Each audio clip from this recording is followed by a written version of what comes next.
So let's start. Yeah, good sir. Hello, good evening. Good evening. I'm working on a project called Project Vishra, and it's basically an assisted living option for elders to live in their own homes.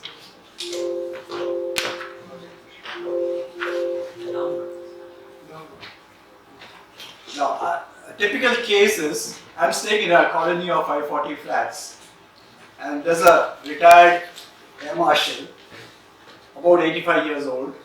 His wife died 20 years ago, and he does not want to move out to old age home or go to his children anywhere.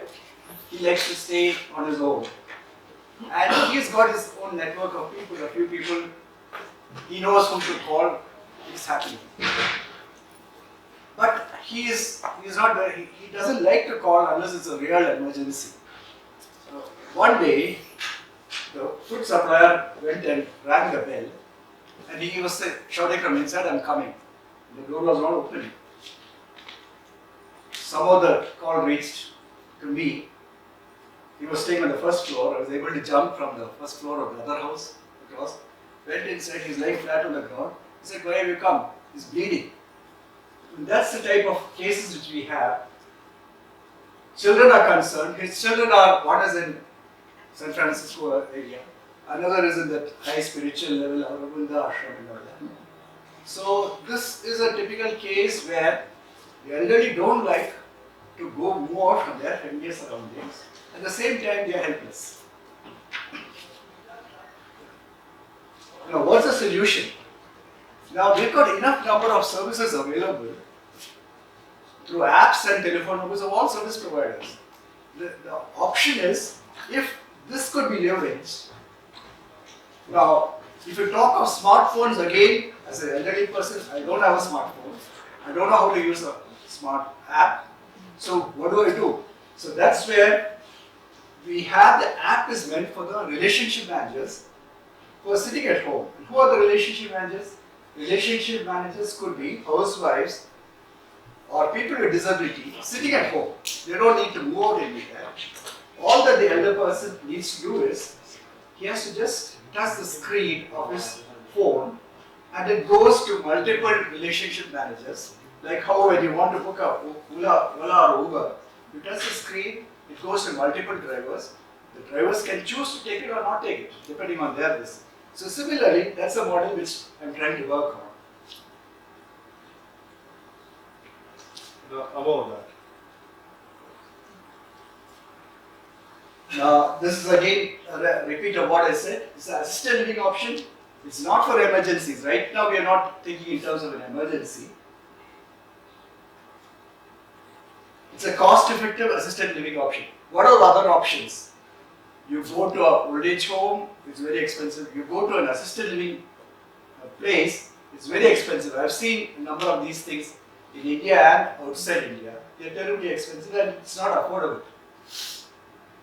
The free ones are dismally poor. Elderly cherish independence, wish to manage their own affairs, dislike isolation in old age homes. Each community needs support system to enhance this thing, and each of us have got a responsibility. It's a social venture. Why now? Earlier days, the nuclear family, it was a joint family, there was no problem. Now the situation is totally different, and it's all the nuclear family, children are away, and things like that. What are the benefits? Senior citizens, the cost-effective option. You don't have to create a separate infrastructure for anything. Enough number of service providers are available in the surroundings. Family members are happy, at least somebody is there to look after my parents' needs. Caregivers and others access. The primary caregiver, who is the primary caregiver? Maybe it's just a maid, maybe an elderly woman person. They need some help. The market size is huge. Right now, it's in the region of 25 to 30%, and it's growing. And not only in India, it's globally. Globally, it's growing. The longevity is there. More people require the service. Assisted living therefore becomes a necessity to meet the needs of the aging population. Now, competition-wise, there are practically very little competition. If at all, there are Practo, Portia, all those things are there. But they are narrowed down to only the health services. They are not looking into, I want a plumber. A typical case again is there was an elderly lady staying inside the colony. I am staying in Jalwayu Vihar. A 92-year-old lady. All that she wanted was a bulb to be fitted. And she is trying to get desperately somebody to do it. She is not able to. So one of us went there, fitted, and she's feeling so very as though we have done something rocket science type of thing.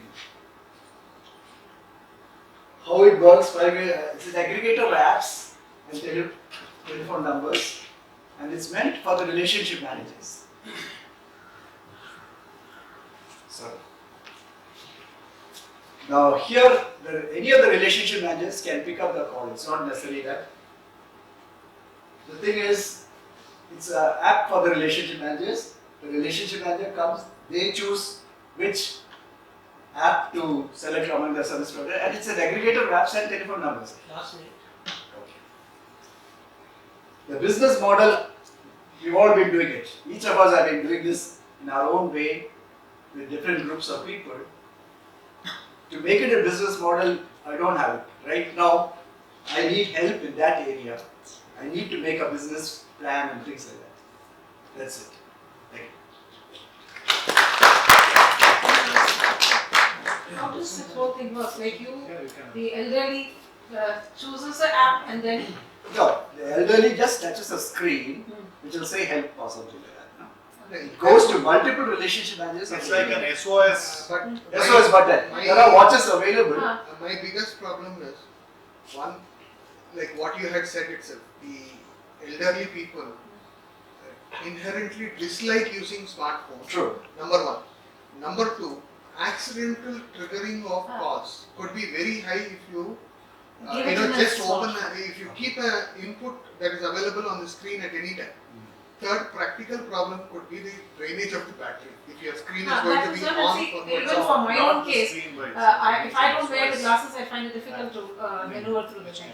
So why not a hard button kind of a thing, which I suppose that SOS buttons are available, which will trigger the purpose of saying, instead of going through an app, it's an individual thing which you probably wear it around their neck and then press it.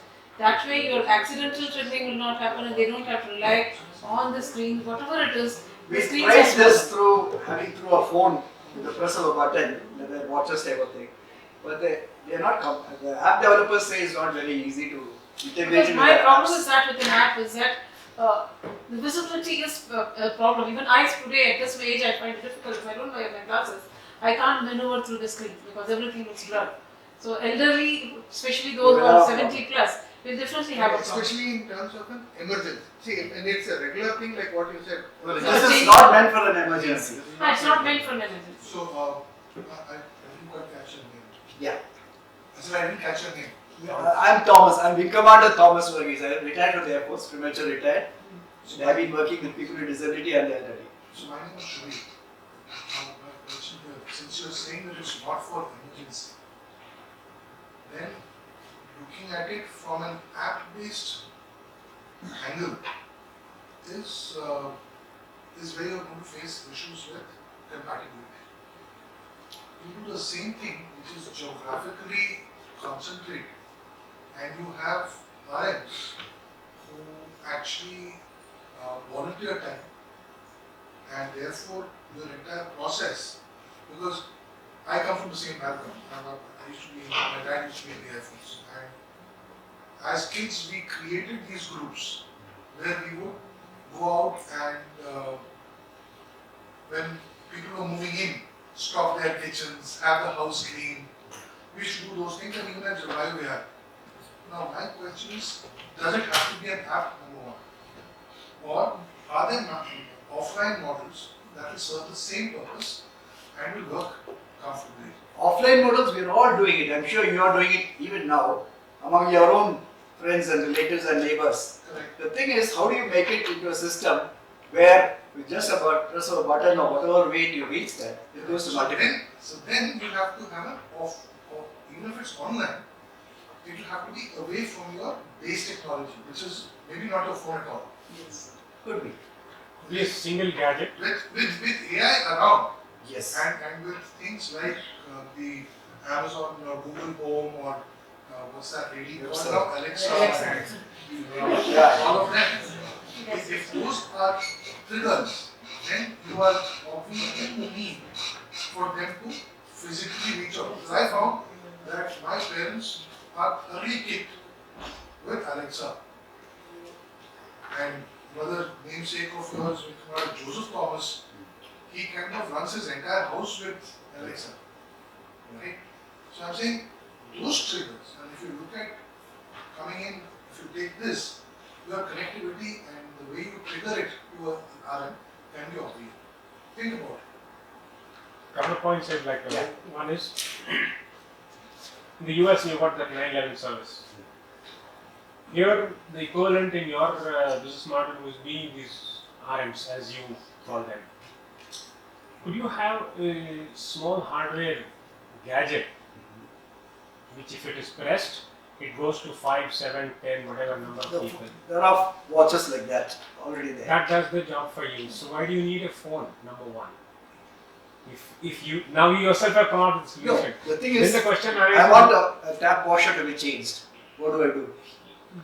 See, when a person is in a situation wherein, as you No, said, this is she not was struggling with. emergency. This is not for emergency. Agreed. It could be an emergency when the tap washer is not functioning. My maid has not come Just an example. So there could be levels of emergency. So it's the same thing. Why should I come to you when I already have my apartment adda and any number of those? I don't know to use all those things. No, it is the same thing. It's Yeah, as in Adda it doesn't work out because as an elderly person, how do I access that? So you are saying smartphone. I have to go and click Just- and then It goes to multiple relationship managers of that locality. but they have to call him back or call that person Yes. back. Find out what service needs to be Yes. there. So you are basically running a interactive center Yes, for this. yes. And any of the RMs can, it's not a no So compulsion for it them. has become an interactive center Yes. rather than It's not an automated thing. That It's like a concierge type of. It's a Concierge. concept. Yeah, Concierge. it's concierge. I think it's a brilliant idea if RMs are volunteers. I presume they are volunteers. No, they need to be paid some honorarium or something like that. Otherwise, volunteers thing, I've been working with the Association of People with Disability. I've been trying to manage volunteers. It's a tough job. Involvement and commitment will be a question. As and when they are available, they are there.